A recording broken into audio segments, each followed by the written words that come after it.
Hello everyone and welcome back to my sewing room. If you're new to my channel, my name's Diane and I like to share with you the stories of the quilts that I've been making.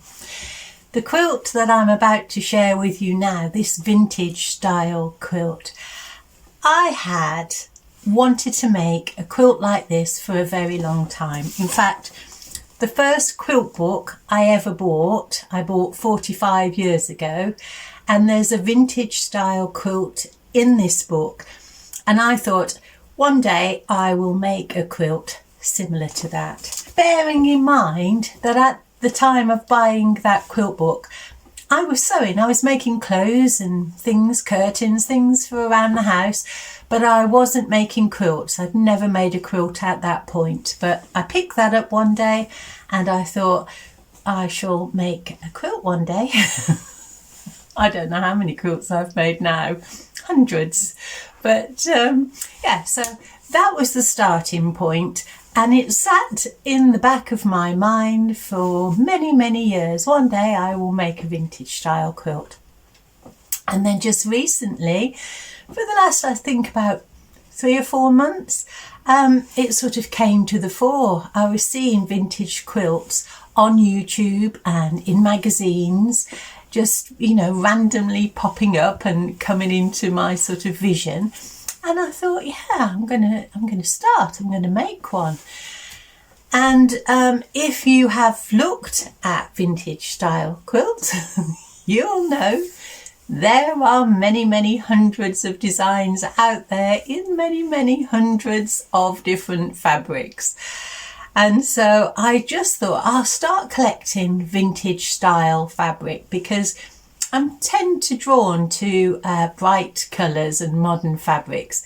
And so I started my collection of these little ditzy prints or subdued colours, and I just started pulling them in from here, there and everywhere as I came across them.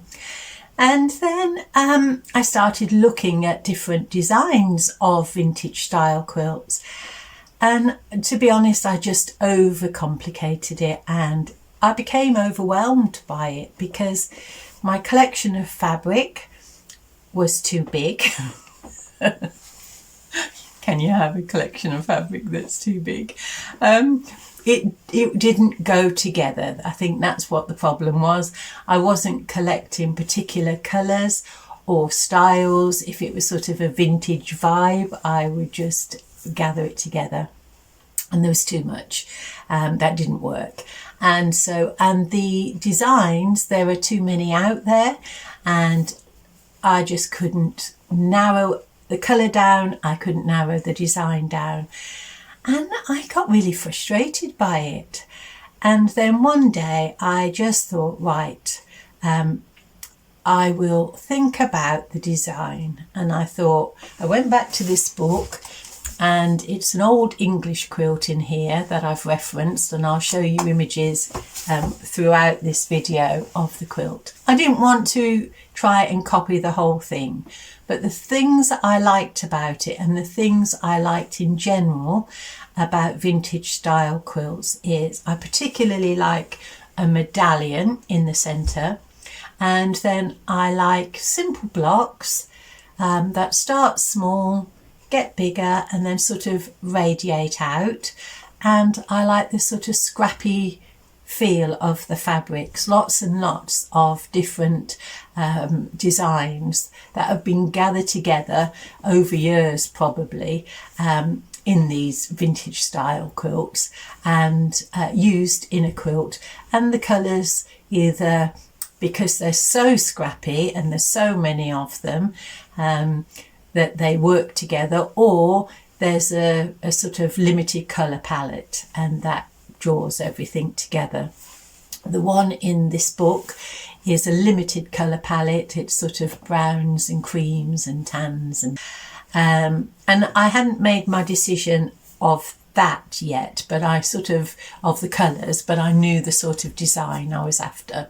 And then just by chance one day I was in my local fabric store and I came across these two fat quarter bundles. It was the last two they had in the shop and they weren't going to get any more in. So I hadn't been in my shop for a while, so they'd sort of come in and gone out and sort of passed by my radar.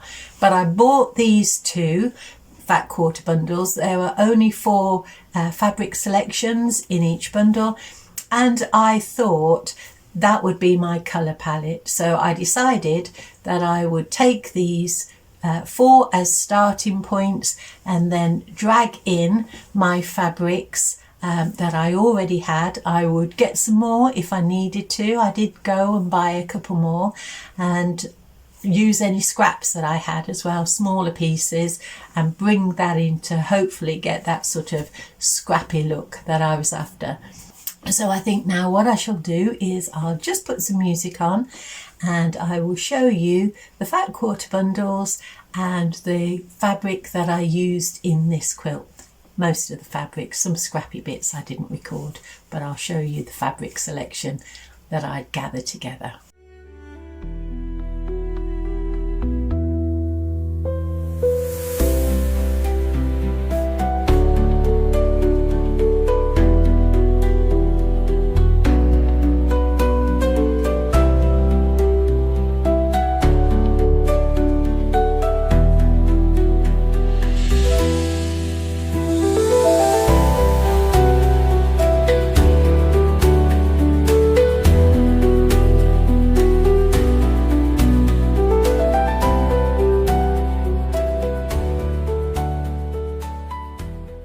So that was my fabric selection, and now I felt that I could start this quilt.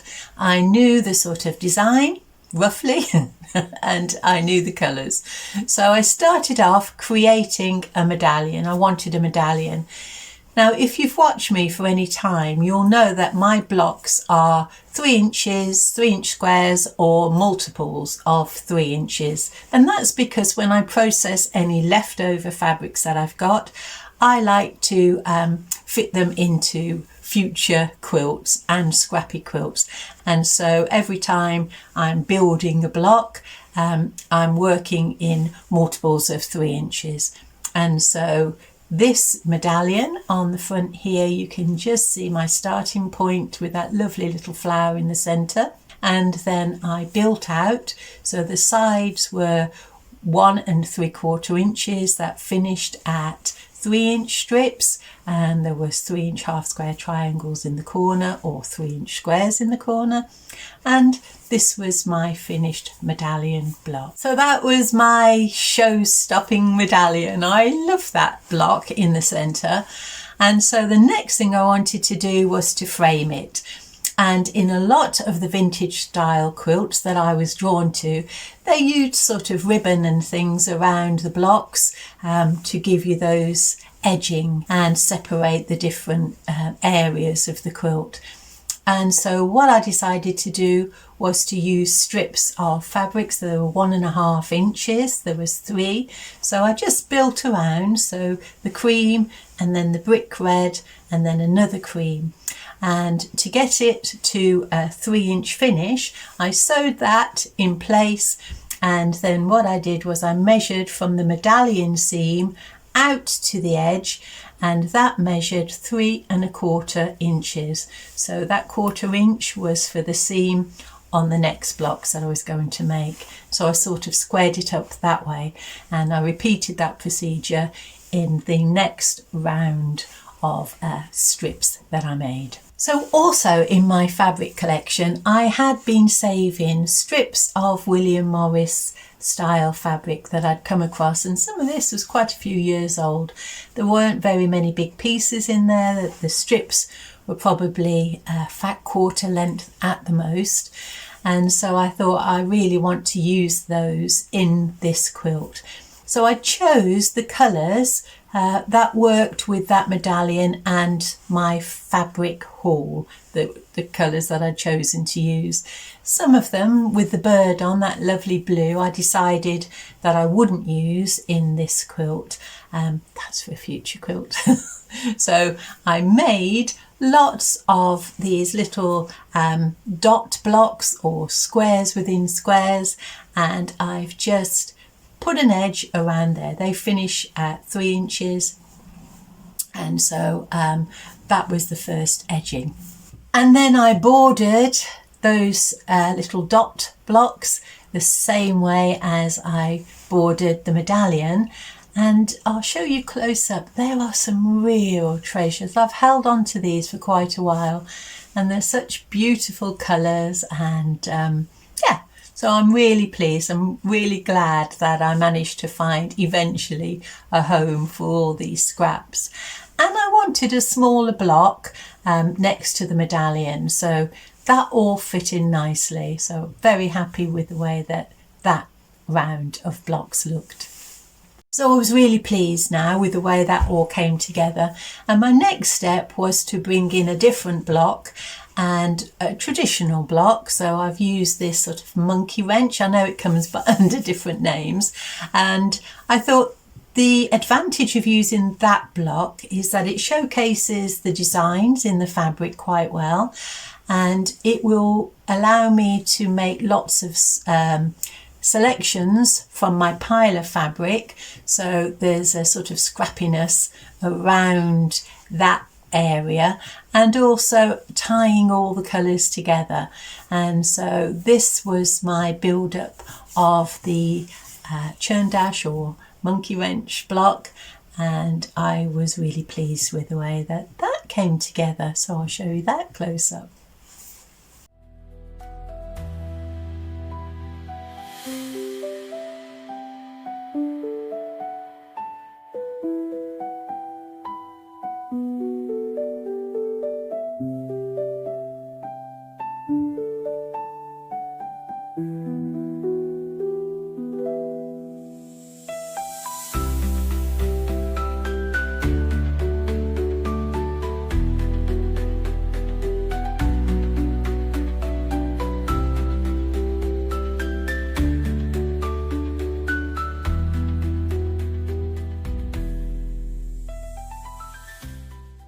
And one of the things I liked in the design of the quilt in this book was the zigzag addition of a border around. And so I thought I've probably just got enough of that brick red that I could put a zigzag around the outside. I did think it could look quite bold, but I knew I was going to make quite a large quilt, and I thought the size of it, it would be able to withstand quite a dominant edge around the outside. And so I put together a zigzag around the outside. Now, if you've looked at any vintage style quilts, the corners of the zigzags have always got a straight edge joining them together. And I made a little bit of a mistake. I put my hands on my heart and own up to it. I put my blocks really the wrong way round. And so what happened was, in the corner there was quite a large gap between the top and the side blocks. And so there was a long line that joined them. And I didn't like the look of that. And so I thought, what I shall do is I'll try and think of a way of making a feature of the corners, do a different sort of block in those colours, and just to add a little bit of interest to that big area. And I'll show you now all of the different ways that I attempted to fill that gap.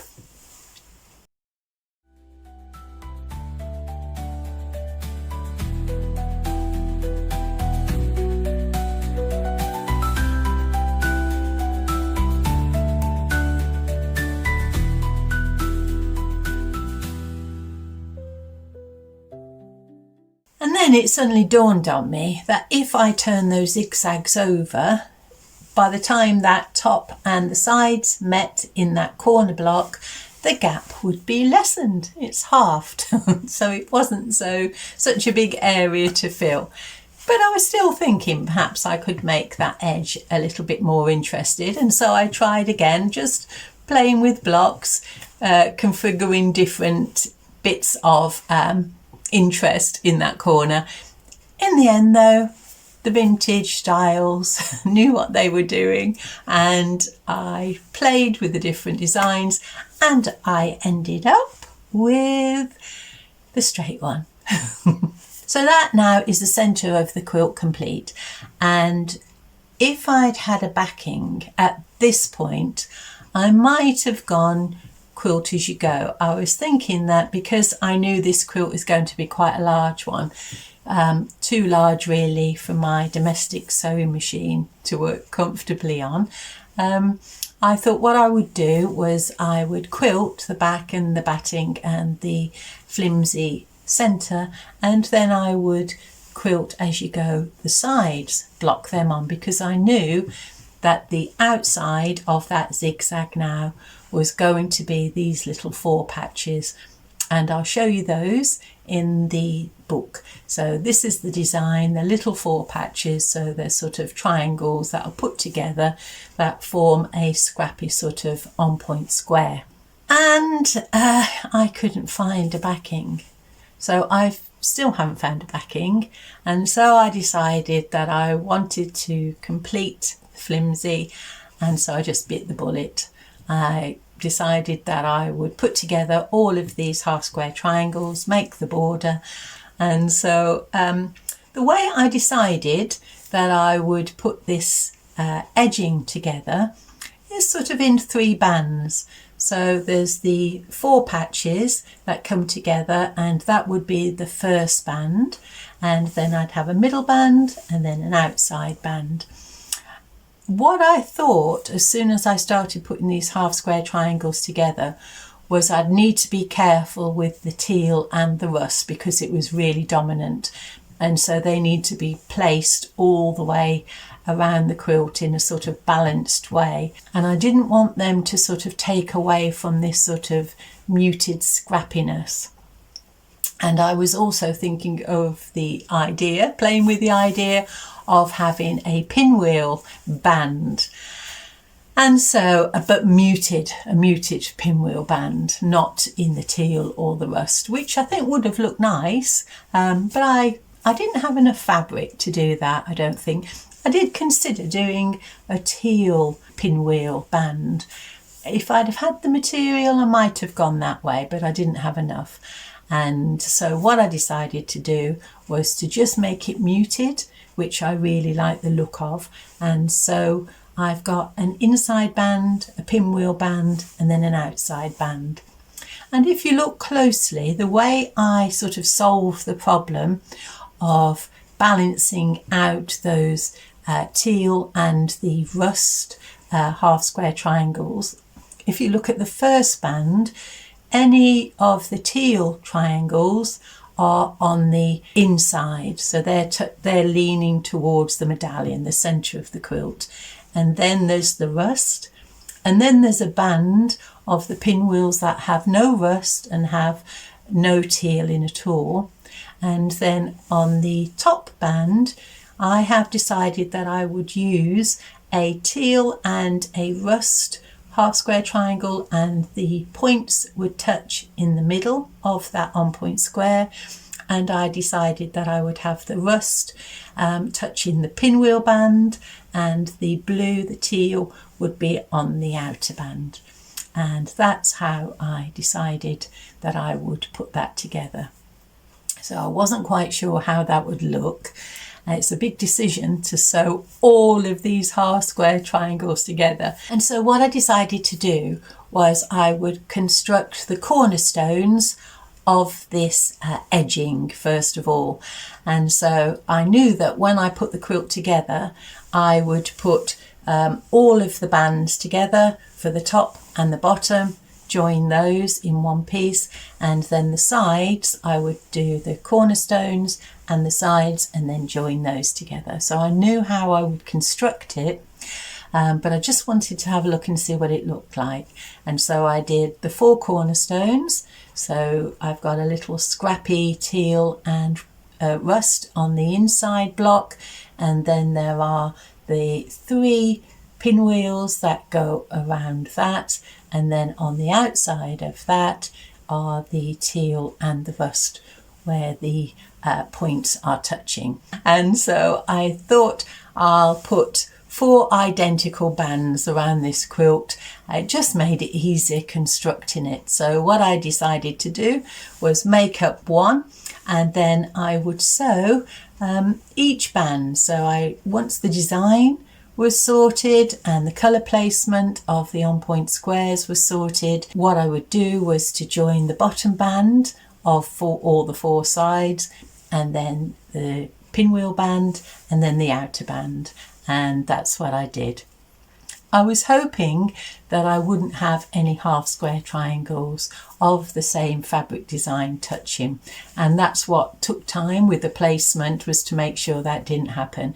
There was one place, and I'll show you that they did touch, so I'm happy with that. That's fine.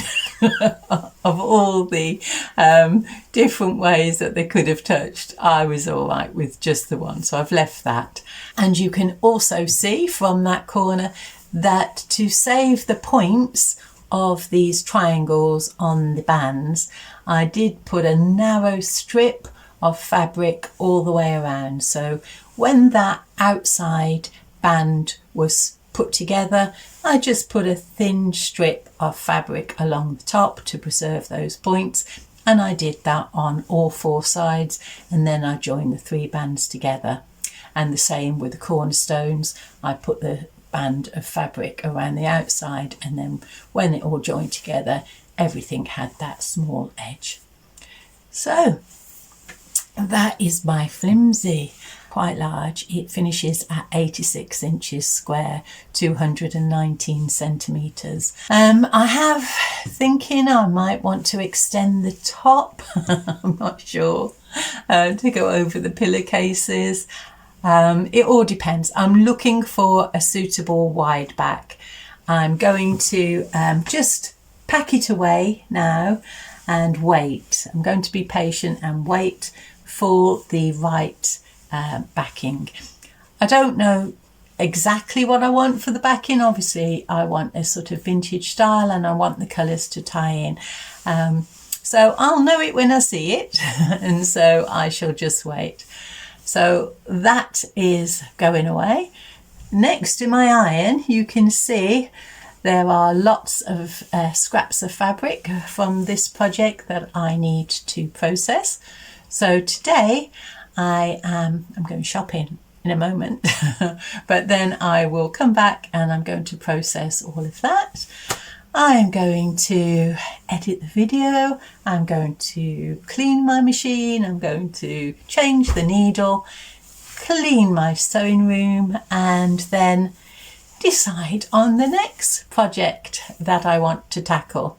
So that's my rest of my day, and that was the story of my flimsy, of this vintage style quilt. So I'm hoping that if some of you are sort of stuck with an idea, there might be some sort of ways that you can bring that idea forward. You know, just don't overcomplicate things, just narrow it down. I haven't yet wrote a design for this quilt. If anybody wants it, just put a comment in and I will put one on my community page. Say it's quite simple blocks and it won't take me long to do. So if you would like that, I could do that for you. So whatever you're doing in your sewing room, be it complicated or simple, enjoy every stitch and make some quality time for yourself. Hopefully the weather is not too bad where you are. I'm going to be out and about. I've been out walking with the dog, my son's dog, and now back in. See you soon. Take good care of yourselves. Thanks for watching. Bye.